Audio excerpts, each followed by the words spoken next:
25শে March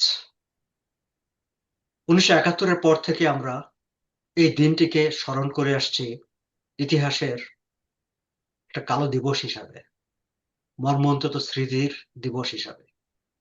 কিন্তু সেই দিনটিতে কি ঘটেছিল?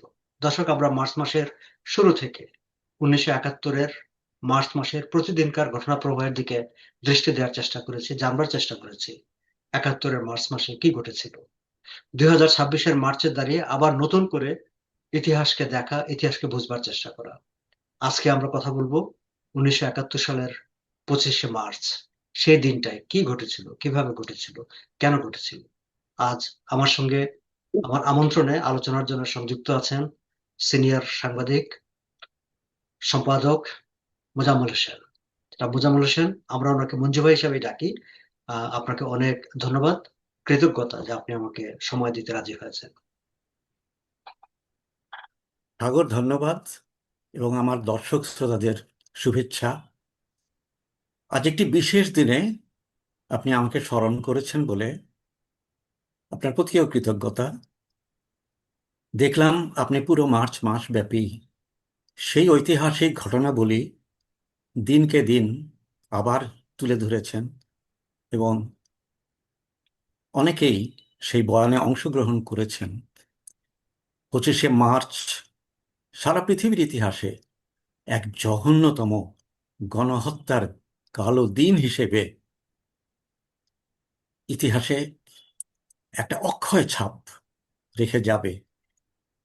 বয়সের কারণে আমার বা আমাদের সৌভাগ্য যে আমরা সেই ইতিহাসের মধ্যে ছিলাম।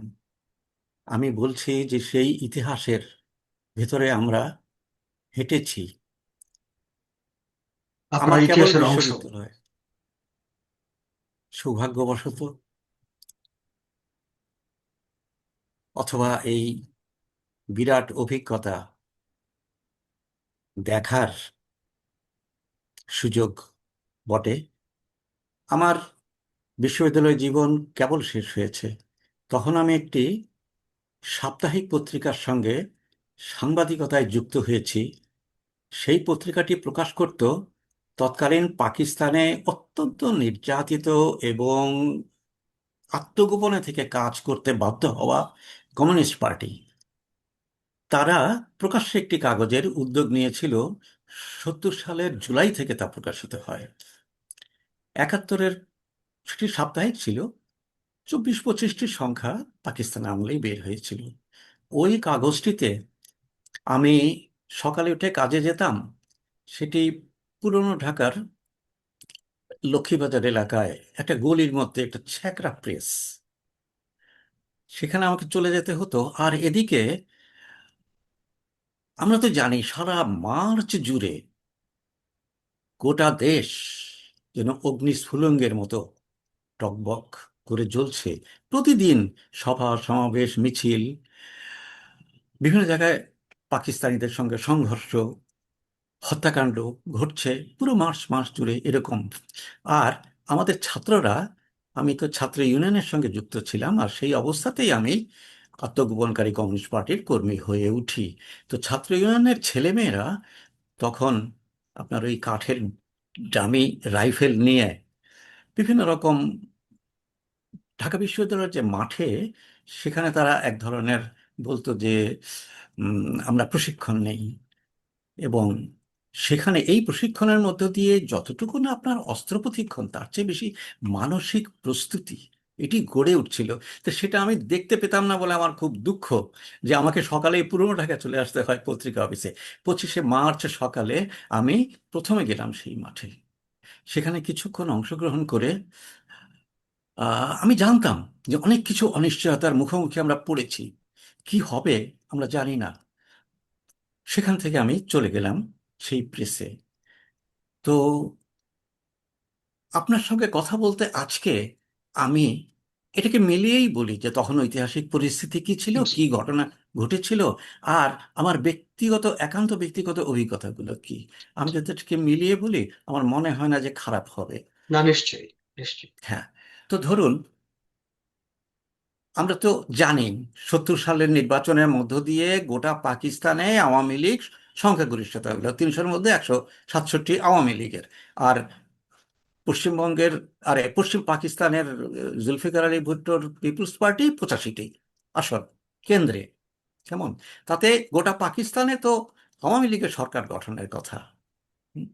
তো সেই সময় একদিকে পাকিস্তানের যে সেনাবাহিনী এবং যে সরকার ইয়াহিয়া খানের, তারা কিন্তু আসলে যত ঘটনার মধ্যে দিয়ে যাক, তারা কিন্তু সামরিক সমাধানের জন্য তারা মনস্থির করে ফেলেছিল বলেই পরবর্তীকালে আমাদের ধারণা যে তারা বাংলাদেশের সমস্যার, মানে তৎকালীন পূর্ব পাকিস্তানের মানুষের 6 দফা দাবি, স্বায়ত্তশাসনের দাবি, 70 সালে নির্বাচনের মধ্য দিয়ে যে জাতীয় মানে আকাঙ্ক্ষা প্রকাশ পেয়েছে, সেই পরিস্থিতিতে তারা কিন্তু এগুলি মানতে আসলে চাচ্ছিল না। তারা রাজনীতি কথাবার্তা যাই বলুক, তারা সামরিক সমাধানের দিকে যাচ্ছিল। আচ্ছা, ভুট্টো একটা অবস্থান নিয়েছিল, এটা আমাদের বোঝা দরকার রাজনৈতিক পটভূমি হিসেবে। তো গোটা পাকিস্তানে 70 সালের নির্বাচনে যদি আওয়ামী লীগের সরকার গঠনটাই নিশ্চিত থাকে, শেখ মুজিবুর রহমান সুস্পষ্ট দাবি জানিয়েছেন ক্ষমতা হস্তান্তরের জন্য, মানে নির্বাচনের ফলাফল কার্যকর করার জন্য, সরকার গঠনের জন্য। আর তারা গড়িমসি করছে, তার মধ্যে ভুট্টোর অবস্থানটা আমাদের বুঝে নেওয়া দরকার। ভুট্টো যে অবস্থানটা নিয়েছিলেন সেটা একটা অদ্ভুত। তিনি সবটা পরিষ্কার করে রাজনৈতিক বা সাংবিধানিক ভাষায় বলতে পারেন না, কিন্তু তিনি বলতে চাচ্ছেন যে আওয়ামী লীগের হাতে এককভাবে পাকিস্তানের ক্ষমতা দেওয়া যাবে না। দুই প্রদেশে দুই রকম, পূর্ব পাকিস্তানে আওয়ামী লীগ জিতেছে, পশ্চিম পাকিস্তানে পিপুলস পার্টি পিপলস জিতেছে। পার্টি। হ্যাঁ, তিনি কিন্তু কেন্দ্রের কথাটা, মানে জাতীয় পরিষদে যে তারা সংখ্যালঘু, তার ন্যায্য জায়গা হচ্ছে বিরোধী দলীয় নেতা, সেই কথাটা তিনি এড়িয়ে তিনি বলতে চাচ্ছেন যে আমাদের একটা সমঝোতা হওয়া দরকার, আমাদের একটা কোয়ালিশন সরকার হওয়া দরকার। পূর্ব পাকিস্তানে আওয়ামী লীগের সরকার, পশ্চিম পাকিস্তানে পিপুলস পিপলস পার্টির পার্টির সরকার। সরকার। হ্যাঁ, এরকম সব উদ্ভট কথাবার্তা তিনি বলছিলেন।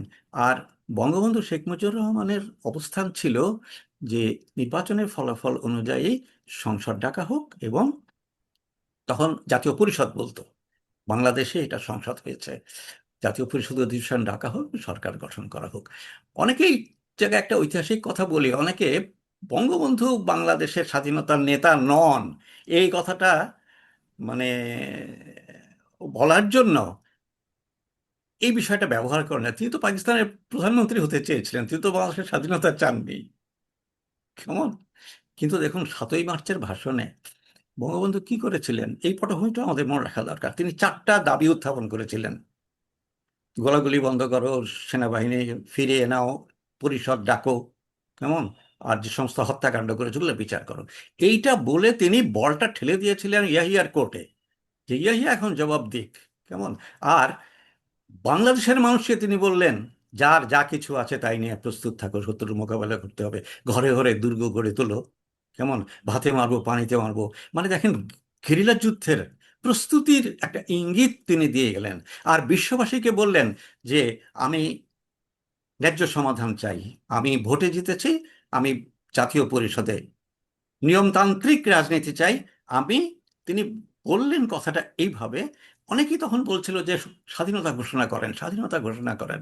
ছাত্রলীগের মধ্যে এরকম স্লোগান হতো। কেমন, কিন্তু বঙ্গবন্ধু স্বাধীনতা ঘোষণা করলে তখন বিশ্ববাসী তাকে বিচ্ছিন্নতাবাদী নেতা হিসেবে, যেমন চিহ্নিত তার করে। কিছুদিন আগে কঙ্গোতে বায়োফ্রায় খুব নক্কারজনক রক্তাক্ত ঘটনা ঘটেছে এই বিচ্ছিন্নতাবাদী আন্দোলনে একে, সেটি সামনে নিয়ে মানুষ বলতো যে এটাও শেখ আর একটা মুজিব বিদ্রোহী, বিচ্ছিন্নতাবাদী আন্দোলন। শেখ মুজিব বিদ্রোহী। এইরকম একটা পটভূমিতে 25শে মার্চ এলো।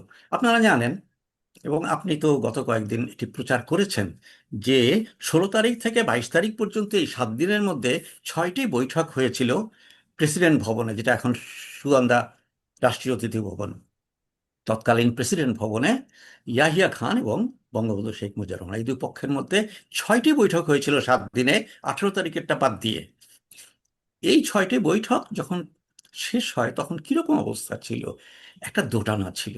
একটা হলো যে রাজনৈতিক সমাধান হলেও হতে পারে, আরেকটা ছিল পাকিস্তানি বাহিনী সৈন্য আনছে, জাহাজ ভর্তি করে অস্ত্র আনছে। যেমন আপনার 23 তারিখে অস্ত্র খালাস করতে গিয়ে চট্টগ্রামে একটা রক্তাক্ত ঘটনা ঘটে যায়। শ্রমিকরা বাধা দেয়, সৈন্যরা অস্ত্র খালাস করতে চায়। এই রকম ব্যাপার চলছিল, অর্থাৎ রাজনৈতিক সমাধান হলেও হতে পারে, নইলে কিন্তু মহা দুর্যোগ আসছে। এরকম একটা পরিস্থিতিতে 22 তারিখ সর্বশেষ যে বৈঠক হয়, সেখানে বঙ্গবন্ধু আর ইয়াহিয়া খান হয় না। সেখানে দুই পক্ষে, এইদিকে আপনার তাজউদ্দিন কামাল হোসেন এরা ছিলেন, আর ওই পক্ষে ইয়াহিয়া খানের প্রতিনিধিরা, পাকিস্তানি অফিসাররা ছিল। তাদের মধ্যে একটা বৈঠক হয়। আর তাজউদ্দিন আহমেদ 24 তারিখে একটা চূড়ান্ত পর্যায়ে যায়। সেটা হলো, শেষ সময় ভুট্টো এসেছিলেন। 22 তারিখের বৈঠকে অল্প সময়ের জন্য তিনি অংশগ্রহণ করেছিলেন। তিনি তার কেন্দ্র করেছিলেন ইন্টারকন্টিনেন্টাল হোটেল, অত্যন্ত কড়া পাহারায়। সেখানে সাংবাদিকদের কাছে তিনি বলতেন, সেইখানে তিনি সাংবাদিকদের বললেন যে পাকিস্তান সরকারের সঙ্গে শেখ মুজিবুর রহমানের কোনো সমঝোতা হলেও হতে পারে, কিন্তু তাতে যদি পিপিপি এবং পশ্চিম পাকিস্তানের জনগণ সম্মত না হয় তাহলে সেটা মানা যাবে না। তিনি এইভাবে পরিস্থিতিটা জটিল করে তুললেন যে আমাদের সম্মতি না থাকলে সেটা মানা যাবে না। কাজে আমাদের সম্মতি মানে হচ্ছে একটা সমঝোতা হতে হবে শেখ মুজিবুর রহমানের সঙ্গে, এখানে একটি কোয়ালিশন সরকার হতে পারে। কোয়ালিশন সরকার হতে হবে। সেই দিন একটা নতুন শব্দ তিনি ব্যবহার করেছিলেন, অন্তর্বর্তীকালীন সরকার হতে পারে। অর্থাৎ অন্তর্বর্তীকালীন সরকার সমাধানের পথটা বের করবে, 6 দফা ইত্যাদি নিয়ে আলোচনা করবে, অর্থাৎ জিনিসটাকে আবার জটিল করে ফেলা। কৌশলে একটা জটিল জায়গায় ঢুকিয়ে দিয়ে, মানে পূর্ব পাকিস্তানের জনগণের অগ্রযাত্রাটাকে বন্ধ করা, এই পরিষ্কার ইয়েটা জানা গেল। আর প্রেসিডেন্ট হাউসে আলোচনা শেষে তাজউদ্দিন আহমেদ সাংবাদিকদের ব্রিফ করেছিলেন যে আওয়ামী লীগের দিক থেকে বক্তব্য শেষ। কথাটা খেয়াল করেন, আওয়ামী লীগের দিক থেকে বক্তব্য শেষ, এখন পাকিস্তান সরকার, ইয়াহিয়া খান তার জবাব জানাবেন। যেমন আমরা জাতীয় পরিষদের অধিবেশন চাই। এইখানে এসে শেষ হয়। সন্ধ্যা থেকে ভীষণ থমথমে অবস্থা হয়ে যায় সারা দেশে। বঙ্গবন্ধুর বাসভবন, 32 নম্বরের বাসভবনে তার অনেক সহকর্মী এবং আমার একান্ত পরিচিত সাংবাদিক বজলুর রহমান, তিনি ছিলেন ওই সাপ্তাহিক একতার সম্পাদক। বললাম যে ক্ল্যান্ডেস্টাইন কমিউনিস্ট পার্টি প্রকাশ্যে পত্রিকা করেছে, তো প্রকাশ্যে একজন সম্পাদককে দিয়ে ওইটা ডিক্লারেশন নিয়েছিল, তো বজলুর রহমান ছিলেন সেই লোক। হুম। তিনি সাংবাদিকতায়ও আমার গুরুস্থানীয় একজন। তিনি ওই ইয়েতে উপস্থিত ছিলেন বঙ্গবন্ধুর সন্ধ্যাবেলা 32 নম্বরে। তার কাছে পরে আমরা এরকম কিছু শুনেছি। আপনারা জানেন, বঙ্গবন্ধু তার সহকর্মীদের বললেন যে আপনারা নিরাপদ স্থানে চলে যান। বঙ্গবন্ধুকে কেউ নিতে পারল না, তো বঙ্গবন্ধু সেখানে থাকলেন। বঙ্গবন্ধুর যুক্তি হলো যে আমাকে যদি না পায় তাহলে পাকিস্তানি সেনারা বাংলাদেশের প্রতি প্রতি ঘরে গিয়ে আমাকে খুঁজতে গিয়ে তাণ্ডব করবে। কেমন, কাজেই আমি এখানে জনগণের টা রক্ষা কবচ হিসেবে থাকবো রাজনৈতিক বিষয় মোকাবেলার জন্য, তোমরা নিরাপদে চলে যাও। ওরা ভগ্ন হৃদয়ে বঙ্গবন্ধুর বাসা ত্যাগ করেন। কেমন, 11টার দিকে ঘটনাটা শুরু হয়। সেটা হলো, মানুষ কিন্তু সন্ধ্যা থেকেই বুঝছিল যে কিছু একটা হবে, কিছু কিছু একটা একটা হবে। হবে, কিছু একটা তো ঘটবে। সারা মাস জুড়ে যে টকবক করে ফুটছিল বাংলাদেশের ছাত্র তরুণরা, জনগণ, তারা ওই সময় সন্ধ্যা থেকেই মফস্বলে অনেক জায়গাতে গাছের গুড়ি কেটে রাস্তা রাস্তায় রেখে দিয়েছিল, যাতে সেনা চলাচলে বিঘ্ন ঘটে। হয়তো অনুমান করে, সব জায়গায় না, রংপুর অঞ্চল কোথাও এবং কোথাও। হ্যাঁ সে কোনো কোথাও কোথাও। আর ঢাকা শহর তখন থমথমে এরকম ভাব। 11টার দিকে কিছু গোলাগুলির শব্দ শুরু হলো ক্যান্টনমেন্ট থেকে। আমি তখন একতা অফিসে। কি আশ্চর্য, ওই দিন বৃহস্পতিবার, মানে আমাদের পত্রিকা ছাপানোর দিন। আমাদের পত্রিকা বেরোতো শুক্রবার, তো বৃহস্পতিবার রাত্রে পত্রিকা ছাপানো হয়। এইখানে আমি একটা রাজনৈতিক কথা বলি, মজার কথা। এই শেষের দিকে যে ভুট্টোর কথা, তাজউদ্দিনের ব্রিফিংয়ের কথা বললাম, এই সময় রাজনৈতিক মহলে একটা প্রচার ছড়িয়ে দেওয়া হয়েছিল এবং তাতে রাজনৈতিক নেতারাও কিছুটা বিভ্রান্ত হয়েছিলেন। আমরা পরবর্তীকালে বুঝতে পেরেছি এটা, এই প্রচারটা করা হয়েছিল পাকিস্তানিদের পক্ষ থেকে কিছুটা গোয়েন্দা তৎপরতার মাধ্যমে। সেই প্রচারটা হলো যে মুজিব-ই-ইয়াহি বৈঠকের মাধ্যমে একটা সমঝোতার দিকে যাচ্ছে। কিরকম সমঝোতা? মার্শাল্লাহ তুলে নেওয়া হবে, ইয়াহিয়ার নেতৃত্বে একটা সিভিল গভর্নমেন্ট হবে অন্তর্বর্তীকালীন, সেখানে 6 দফা এবং পরবর্তী সংবিধান নিয়ে আলোচনা হবে। হুম, আম, নির্বাচনে বিজয়ী শেখ মুজিবের সাথে। এই যে একটা ক্যামোফ্লেজ তারা এই প্রচারটা করেছিল, এর ফল হিসেবে তার একটা প্রতিফলন ওই একতা প্রকাশের সময় পড়েছিল, আমি সেটা বলতে চাই। আমার সহকর্মী এর মধ্যে ছিলেন বজলুর রহমান, তো সম্পাদক, আর প্রকৃতপক্ষে নির্বাহী হিসেবে মানে সম্পাদনার সমস্ত কাজ উপস্থিত চালাতেন মতিউর রহমান। তিনি এখন প্রথম আলো সংবাদ। প্রথম আলো সম্পাদক হিসেবে দেশ সেরা সম্পাদক। হ্যাঁ, এবং বিশ্ববাসী তাকে জানে।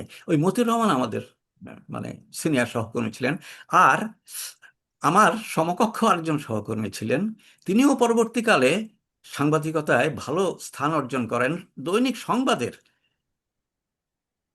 আপনার ভারপ্রাপ্ত সম্পাদক হিসেবে, নির্বাহী সম্পাদক হিসেবে কাজ করেছেন মনিরুজ্জামান। মনিরুজ্জামান। হ্যাঁ, দুঃখজনক যে 20-21 সালের কোভিডের সময় তিনি অসুস্থ হয়ে মারা যান। আমি আর মনিরুজ্জামান, তখন মতি ভাইও অফিস ত্যাগ করেছেন 11টার পর। আমরা দুজনে ওই অফিসে ছিলাম। আমরা জানি যে এখন বেরিয়ে আমাদের, আমি তখনও হলে থাকতাম, মানে বিশ্ববিদ্যালয়ের হলে, ওখানে হয়তো যাওয়া যাবে না, যে থমথমে অবস্থা। হ্যাঁ, আমরা একটু বেরিয়ে দেখি যে রাস্তায় কোনো মানুষজন নাই এবং অলিতে গলিতে মানুষ ফিসফাস ফিসফাস করছে, কি হয় না হয় কেমন এরকম। তো ওই সময় আমাদের সেই দিনের প্রধান আপনার ইয়েটা আহ, প্রধান শিরোনামে যে খবর প্রকাশিত হবে, সেটির মধ্যে একটা ইঙ্গিত ছিল, আমার ঠিক স্পষ্ট মনে পড়ছে না, একটা ইঙ্গিত ছিল যে রাজনৈতিক সমালোচনা হলে হতে পারে, কিন্তু সবাই সচেতন থাকুন, প্রস্তুত থাকুন, এরকম একটা আহ্বান নিয়ে একটা প্রতিবেদন ছিল। সেটি লিখেছিলেন কমিউনিস্ট পার্টির নেতা, সাধারণ সম্পাদক মোহাম্মদ ফরহাদ। আত্মগোপন অবস্থা থেকে আমাদেরকে লিখে পাঠাতেন। সেটি প্রায় কম্পোজ হয়ে গেছে। তারপরে ফরহাদ ভাই খবর দিলেন মতি ভাইকে যে পরিস্থিতি এমন না, আমাদের প্রধান শিরোনামে খবরটা বদলে যাবে। হুম, এবং আপনারা সাবধানে থাকেন। তারপরে উনি আবার একটা লিখে পাঠালেন, সেটির শিরোনাম আমার মনে আছে, লড়াইয়ের জন্য প্রস্তুত হন। আমরা পুরো পাতা জুড়ে বড় হেডিং করেছিলাম, লড়াইয়ের জন্য প্রস্তুত হন। ইতিহাসের দুর্ভাগ্য, এই পত্রিকাটি বের হয়নি, ছাপা হয়েছিল রাত্রে, কিন্তু পরদিন তো আপনারা জানেন কি হয়েছিল, আমি বলছি, তো আর বের হয়নি। আমি স্বাধীনতার পরে এসে অনেক খুঁজেছি, আমি কোনো কপি পাইনি। এটি আমার অন্তরেই লেখা আছে, লড়াইয়ের জন্য প্রস্তুত হন। আমরা রাতে ওখানে থেকে গেলাম। রাত 12টার, রাত 11টার পরে, প্রায় 12টার কাছাকাছি আমরা ঘুরুম ঘুরুম শব্দ শুনতে লাগলাম। জানেন এই অফিসটা তো প্রায় বুড়িগঙ্গার কাছে, মানে পুরনো ঢাকায়। আর উত্তরে ক্যান্টনমেন্ট থেকে মানে তারা গোলাগুলি করে করে বের হয়েছিল। আস্তে আস্তে আস্তে গুলির শব্দ আমাদের এই দক্ষিণ দিকেও বাড়তে লাগলো, বাড়তে লাগলো। কেমন, আমরা গলির মধ্যে কিছু মিছিলও শুনলাম, গলির মধ্যে যে লোকজন বেরিয়েও পড়েছে।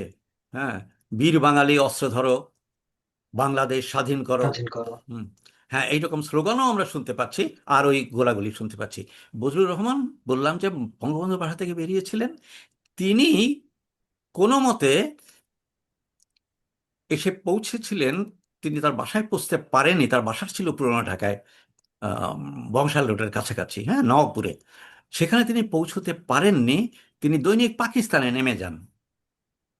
তখন খুব কাছাকাছি, দৈনিক পাকিস্তানের থেকে অদূরে, পুলিশের জায়গাটার নাম কি, রাজারবাগ। এই যে পুলিশ লাইন যেটা রাজারবাগ, সেখানে প্রচন্ড গোলাগুলি চলছে, পুলিশদের মেরে ফেলা হচ্ছে এবং যে পুলিশরা অস্ত্র নিয়ে বেরিয়ে পড়তে পেরেছে তারা বেরিয়ে পড়েছে।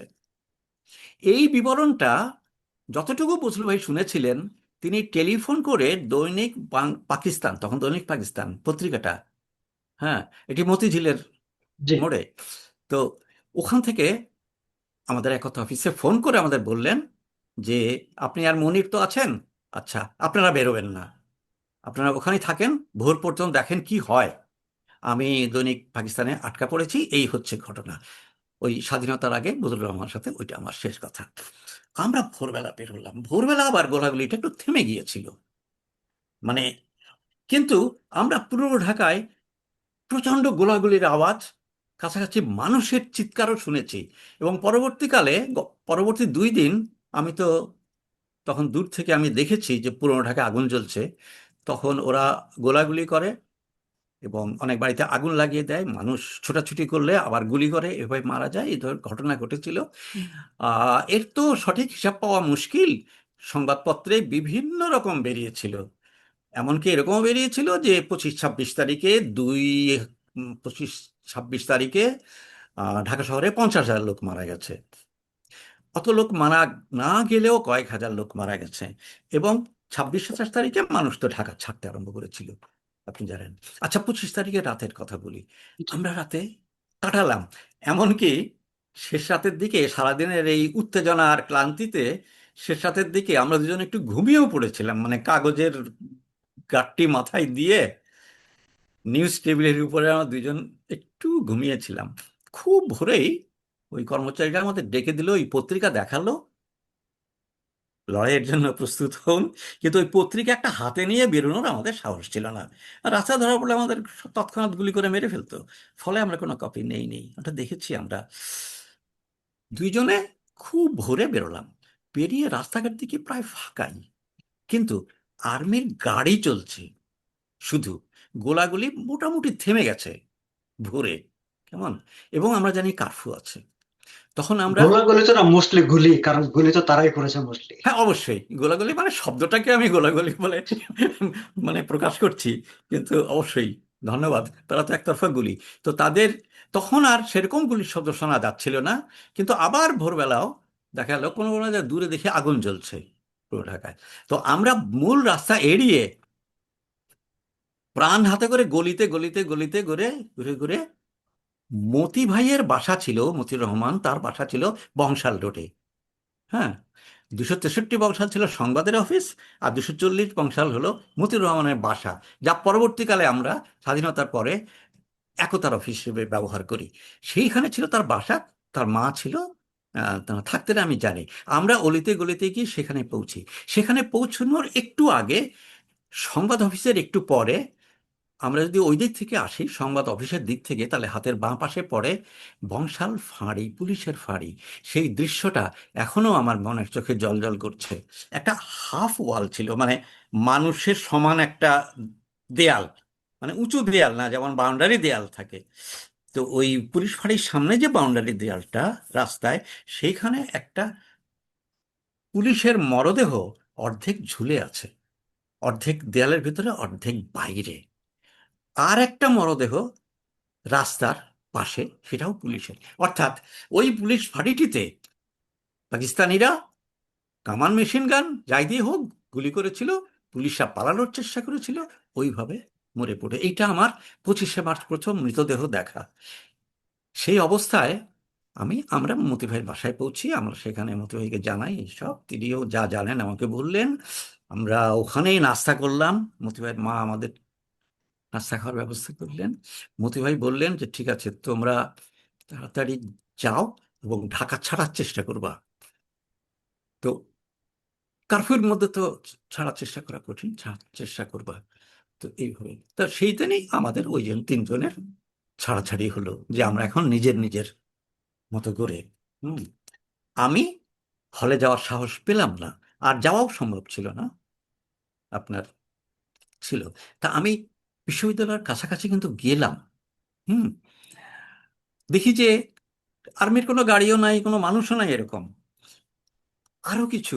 এইটা আমার স্মরণ হচ্ছে না যে এটা কি 26 সকালে না 27 সকালে আমি ইকবাল হলের সামনে সারি সারি কতগুলো মৃতদেহ দেখেছি। ইকবাল হল তো অন্যতম আক্রান্ত ছিল। 25শে মার্চ তারা যে জায়গাগুলো লক্ষ্য করে আক্রমণ করেছিল, তা হচ্ছে বাঙালি সেনারা, কেমন, তা থেকে তো আটকে ফেলেছিল ক্যান্টনমেন্টে ঢাকায়। আর চট্টগ্রামে বিদ্রোহ হয়েছিল, আপনার একটু যে জানেন, জিয়াউর রহমান এবং ওনারা, আচ্ছা, ঢাকায় আটকে ফেলেছিল। আর আক্রমণ করেছিল পিলখানা ইপিআর, তখন ইস্ট পাকিস্তান রাইফেলস, মানে আমাদের সীমান্তরক্ষী বাহিনী। এই জায়গায় তারা কামান দাগিয়েছিল। পুলিশ লাইন রাজারবাগ, এই জায়গায় তারা কামান দাগিয়েছিল। ইকবাল হল, তখন ইকবাল হল, পরে জহুরুল ইসলাম হল, হ্যাঁ, এক শহীদের নামে। তো জহুরুল ওই আহমেদ। ইকবাল হল পাকিস্তান, সেইখানে ছিল ছাত্রলীগের এই আপনার তোফায়েল আহমেদ, আমু, এই সমস্ত বড় নেতাদের থাকার জায়গা। আমি ছিলাম তৎকালীন জিন্নাহ হল, পরবর্তীকালে সূর্য সেন হল। তো আমি প্রায়শ ওই সময় ওই তুমুল রাজনৈতিক ইয়েতে কোনো কোনো সময় আমি ইকবাল হলেও রাত কাটিয়েছি। তোফায়েল আহমদের ঘরে শামসুদ্দোহা, তিনি ছিলেন ছাত্র ইউনিয়নের নেতা, তোফায়েল ছিলেন ছাত্রলীগের নেতা, তাদের ঘরেও আমি অনেক সময় রাত কেটেছি। সেগুলো অনেকটা মিনি ক্যান্টনমেন্ট, মানে অস্ত্র না, কিন্তু অনেক কর্মীরা মানে মেঝেতে শুয়ে থাকে, এরকম অবস্থা ছিল তখন। ইকবাল হল ছিল অন্যতম আক্রমণের জায়গা। সংবাদ অফিস ছিল আক্রমণের জায়গা। সংবাদ অফিসে কামান দাগার ফলে সেখানে শহীদ মারা গিয়েছিলেন সাবের, হ্যাঁ। তো উম, শহীদ মিনার ছিল অন্যতম কামান দাগার জায়গা।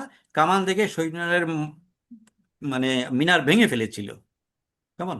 আবার পরবর্তীকালে পাকিস্তানি সেনাবাহিনীর অধীনে থাকাকালে, হানাদার বাহিনী থাকাকালে জামাত ইসলামের লোকেরা ওটাকে মসজিদ বানিয়েছিল। আবার স্বাধীনতার পরে ওটা মানে শহীদ মিনার হয়। এই জায়গাগুলো ছিল প্রধান আক্রমণের জায়গা। আমি শেষ পর্যন্ত আশ্রয় নিলাম ঢাকা মেডিকেল কলেজ হাসপাতালে। আমি ভাবলাম যে এটা হয়তো পরবর্তী আর আগ পর্যন্ত এটা হয়তো নিরাপদ হতে পারে। এই সময় আমার মূল্যবান অভিজ্ঞতা ঘটে। আমি সেটা আপনার 26 তারিখ না, 27 তারিখে ওইখানে জিয়াউর রহমান যে ঘোষণা দেন স্বাধীন বাংলা বেতার কেন্দ্রে চট্টগ্রাম থেকে, সেটি আমি ওখানে শুনেছিলাম কয়েকজন ডাক্তার। এই ডাক্তারের এখানে থাকার একটা খুব অভিজ্ঞতা আছে। আর্মি তো আসতে পারে, আর্মি এসে যদি আমার মতো বিশ্ববিদ্যালয়ের ছাত্র দেখে তাহলে তো নির্ঘাত মৃত্যু, কেমন। ডাক্তাররা আমাকে অ্যাপ্রন দিয়েছিল, আমি অ্যাপ্রন পরেছিলাম। আমাকে শিখিয়ে দিয়েছিল যে আর্মি যদি আসে তাহলে বলবেন আমি ইন্টার্নি ডাক্তার, কেমন। আর পরের রাতে, 27 তারিখ রাতে, আমি রোগী হয়েছিলাম। এই 2 দিন আমি ঢাকা ইয়েতে ছিলাম। তখন আরেকটা আমার একটা খুব অল্পের উপর দিয়ে গেছে। ওই 27 তারিখ থেকে আপনার সকালে আমরা না কারফিউ 27 শিথিল করে। তারিখের বিষয়গুলো আলাদা করে শুনবো, আমরা যদি 25 তারিখের মধ্যে থাকি আর কি। আচ্ছা, ঠিক আছে। তো এটা মিলে যায় কেন? ওই যে জি। 2 দিন আমি মানে ঢাকা উম, হাসপাতালে ছিলাম। জি। 25 তারিখ, 25 তারিখ কিভাবে শেষ হলো? জি। হুম, 25 তারিখ কি? 25 তারিখ বঙ্গবন্ধু রয়ে গেলেন এবং ধরা পড়লেন। পরের দিন 26 তারিখে ইয়া একটা ভাষণ দেয়, তাতে আমরা জানতে পারি যে আওয়ামী লীগকে নিষিদ্ধ করা হয়েছে, বাংলাদেশে বিদ্রোহ দমনের জন্য সেনাবাহিনীকে নির্দেশ দেওয়া হয়েছে। এই নির্দেশই হচ্ছে সরাসরি গণহত্যা, মানে যা পাও তা কামান দেখে গুড়িয়ে দাও, কেমন, বাঙালির চিহ্ন মাত্র। এই নির্দেশ তিনি দিয়ে তিনি চলে গিয়েছিলেন এবং বাংলাদেশ তার ছেড়ে, এবং তারপরে দ্রুত চলে 9 মাস ধরে গিয়েছিলেন। সেই হত্যাযজ্ঞ পাকিস্তানিরা এই দেশে হ্যাঁ, চালিয়েছে। চলে গিয়েছিলেন। তাহলে 25 তারিখ কি? 25 তারিখ হচ্ছে ইতিহাসের ঘৃণ্যতম গণহত্যা শুরু, এবং বঙ্গবন্ধু গ্রেপ্তার হওয়ার আগ মুহূর্তে বাংলাদেশের স্বাধীনতা আনুষ্ঠানিকভাবে ঘোষণা করেছিলেন। 7ই মার্চের ভাষণে তিনি ইঙ্গিতে ঘোষণা করেছিলেন এবারের সংগ্রাম মুক্তির সংগ্রাম, এবারের সংগ্রাম স্বাধীনতার সংগ্রাম, কেমন, তোমরা শত্রুর মোকাবেলা করবে, ইঙ্গিতে। আর 26 তারিখ আর 25 তারিখ দিবাগত রাতে, 26 তারিখের প্রথম মুহূর্তে, এই জন্য 26 তারিখ আমাদের স্বাধীনতা দিবস, ওই মুহূর্তে তিনি স্বাধীনতার ঘোষণা করেছিলেন। তাহলে যুগপৎ যে ঘটনাটা ঘটে 25 তারিখ, সেটা হচ্ছে পাকিস্তানি বাহিনীর আক্রমণ, বাংলাদেশ দখল, আর বাঙালির স্বাধীনতা ঘোষণা, এবং স্বতঃস্ফূর্তভাবে প্রতিরোধ যুদ্ধ শুরু, এবং প্রতিরোধ যুদ্ধের সঙ্গে সঙ্গে জনযুদ্ধ শুরু। অর্থাৎ সব জায়গায় মানুষ যে প্রতিরোধ করে, সেটা আমাদের দেশকে শত্রু মুক্ত করার জন্য। আমরা 26 তারিখ ভোর থেকে স্বাধীন হয়ে গেছি, আর আমরা হানাদার কবলিত আমাদের দেশকে মুক্ত করার জন্য আমরা জনযুদ্ধ, মুক্তিযুদ্ধ সূচনা করলাম। ইতিহাসের এই মহামূল্যবান মাহেন্দ্রক্ষণ হচ্ছে 25 তারিখ রাত 12টা। অনেক ধন্যবাদ আপনাকে মঞ্জু ভাই, আপনি খুব চমৎকার ভাবে ইতিহাসের ঘটনা প্রবাহ তুলে ধরলেন। আমরা পরের পর্বে 26শে মার্চের ঘটনাগুলো আপনার কাছ থেকে শুনবো। আহ এই আলোচনাটা, আজকের এই পর্বটা আমরা এখানে শেষ করবো। দর্শক, নিশ্চয়ই আপনারা আমাদের সঙ্গে থাকবেন। ধন্যবাদ সকল।